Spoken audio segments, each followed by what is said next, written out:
Kali ini saya akan mempresentasikan hasil dari processing yang telah saya lakukan, di mana untuk tempat itu berada di Desa Jendi, Kecamatan Selogiri, Kabupaten Wonogiri, Jawa Tengah, dengan potensi komoditas CUAU. Mungkin latar belakang dari presentasi kali ini itu yang pertama ada geologi dari daerah studi, di mana daerah Selogiri ini berada pada zona Pegunungan Selatan, Jawa Timur, yang merupakan bagian dari busur magmatik Sunda Banda. Terbentuk akibat subduksi lempeng Indo-Australia ke bawah lempeng Eurasia. Kemudian litologi utama penyusunnya berupa intrusi diorit, hornblende pyroxene diorit, hornblende mikrodiorit, dan quartz diorit yang berasosiasi dengan batuan vulkanik dan vulkanoklastik tersier. Aktivitas magmatisme neogen ini memicu sistem hidrotermal porfiri CuAu yang berasosiasi dengan mineralisasi epithermal, intermediate epithermal IS, AU base metal, menjadikan daerah ini prospek mineralisasi ekonomis penting. Kemudian peran struktur geologi berperan fundamental sebagai pengontrol jalur fluida, yang mana itu juga menjadi jalur mineralisasi sebagai pathway dari mineralisasi di daerah ini, di mana ada sesar berarah NW SE, dekstral, dan NE-SW hingga north-south sinistral, mengontrol distribusi, intrusi, breksi hidrotermal, urat kuarsa, serta zona ultrasi. Mineralisasi CuAu porfiri berasosiasi kuat dengan ultrasi potasik pada hornblende mikrodiorit. Mungkin ini saya berdasarkan dari paper. Ya, mungkin paper yang diberikan itu mungkin beda daerahnya dengan yang sedang kita processing ini. Tapi kalau dilihat dari hasil processing remote sensing itu, saya sudah berdasarkan core bed and leach itu termasuk ke dalam argilik lanjut dan argilik, berdasarkan dari mineral lempung yaitu alunit dan kaulinit. Kemudian peran dari remote sensing ini, alasan menggunakan remote sensing karena mampu mengidentifikasi zona alterasi, kemudian memetakan kelurusan lineamen yang sebagai pengontrol mineralisasi, dan efisiensi secara waktu dan biaya juga untuk penyaringan awal target pada area luas sebelum pemetaan detail dan pemboran. Dalam konteks Selogiri, pendekatan ini logis karena mineralisasi terbukti di kontrol struktur dan alterasi. Kemudian ini alur pengerjaannya, di mana yang pertama kita membutuhkan data sekunder, ada DMNAS dan Citra Landsat. Mungkin saya akan menjelaskan data sekunder DMNAS dahulu, di mana DMNAS ini kita buat hillshade dengan azimut 0, azimut 45, azimut 90, dan azimut 135. Dari keempat azimut itu, kita processing di PCI Geomatica sehingga kita mendapatkan lineamen, kemudian lineamen itu kita koreksi, kemudian menjadilah density dari struktur.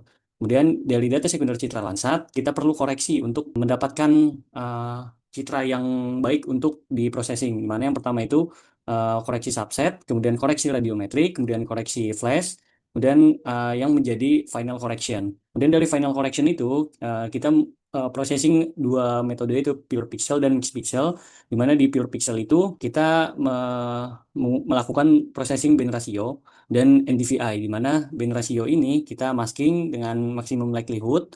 Kemudian di NDVI kita bisa mendapatkan peta anomali DPCA, yaitu menggabungkan band ratio dengan NDVI. Kemudian di mix pixel kita perlu membuat data speclip, yang mana mineral-mineral yang ingin kita cari berdasarkan paper yang telah diberikan. Di mana dari speclip itu kita resampling, kemudian kita processing dengan linear spectral unmixing dan juga SEM. Sehingga dari kelima peta ini kita overlay, kemudian menjadilah peta prospektif. Kemudian yang pertama itu hasil dan diskusi. Yang pertama itu ada peta kelurusan, di mana arah kelurusan di daerah ini relatif utara selatan, di mana terlihat juga di diagram Roset. Kemudian untuk peta densitas kelurusan bisa kita lihat di mana struktur ini banyak berkembang di utara dan di barat daya, di mana yang merah ini semakin tinggi kelurusannya, semakin banyak struktur di situ. Kemudian yang ketiga ada peta Landsat, di mana ini peta apa sih, hasil koreksi dari Citra Landsat yang sudah di-download. Hasilnya seperti ini. Kemudian metode yang pertama saya lakukan itu band ratio, di mana saya menggunakan Citra Landsat yang sudah dikoreksi, kemudian di band mat dengan yang lempung dan juga oksida besi, di mana lempung itu menggunakan SWIR 6 bagi SWIR 7, dan oksida besi itu band 4 band 2. Kemudian peta NDVI, di mana yang semakin merah itu semakin banyak vegetasinya, yang hijau itu semakin sedikit vegetasinya. Kemudian ini hasil dari DPCA atau Direct Principal Component Analysis, di mana saya menggabungkan band ratio dengan NDVI sehingga eh, pada daerah ini sudah dikoreksi dengan NDVI, sehingga untuk di daerah ini lebih banyak anomali dari mineral lempungnya, di mana tersebar hampir ke seluruh daerah. Kemudian untuk yang besi itu dia sesuai dengan peta density struktur tadi. Untuk anomali mineral oksida besi itu mengikuti struktur dari peta densitas yang tadi yang udah ditunjukkan tadi peta densitas strukturnya. Dan yang selanjutnya itu saya menggunakan metode linear spectral unmixing atau LSU. Ini untuk mineral lempung, di mana di sini saya menggunakan speklip dari ilit, piropilit, alunit, dan kaulinit. Di mana yang kuning ini ilit, yang oranye ini piropilit, dan yang hijau ini alunit. Dan yang merah itu kaulinit. Di mana dapat dilihat bahwa mineralisasi banyak terjadi di daerah utara. Karena banyak mineral-mineral lempung yang kedetek sama si citra lansatnya ini. Nah, kemudian untuk yang LSU, untuk yang oksida besi, ini saya menggunakan 4 mineral yaitu ada gutit, jarosит, magnetit, dan hematit.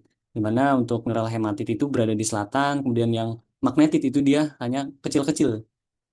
Kemudian yang gutit itu hampir memenuhi di bagian utara, kemudian jarosit ini hasil peta anomali mineral oksida besi. Kemudian untuk metode yang terakhir itu saya menggunakan spectral angel mapper SAM, di mana saya ini menambahkan mineral kuarsa karena saya ingin mengetahui distribusi dari mineral kuarsa ini. Ternyata dia memenuhi hampir seluruh daerah di peta ini.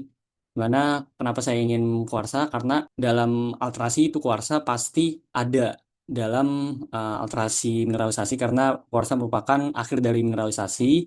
Kemudian yang abu-abu ini ilit, di mana itu hampir mendominasi juga di daerah Selogiri ini. Kesimpulannya, berdasarkan processing remote sensing, dapatkan anomali mineral lempung dan besi, yaitu yang lempung itu ada ilit, piropilit, alunit, dan kaulinit. Untuk besi itu ada gutit, jarosit, hematit, dan magnetit. Kemudian berdasarkan kelurusan yang digunakan sebagai anomali struktur, arah mineralisasi berarah utara-selatan.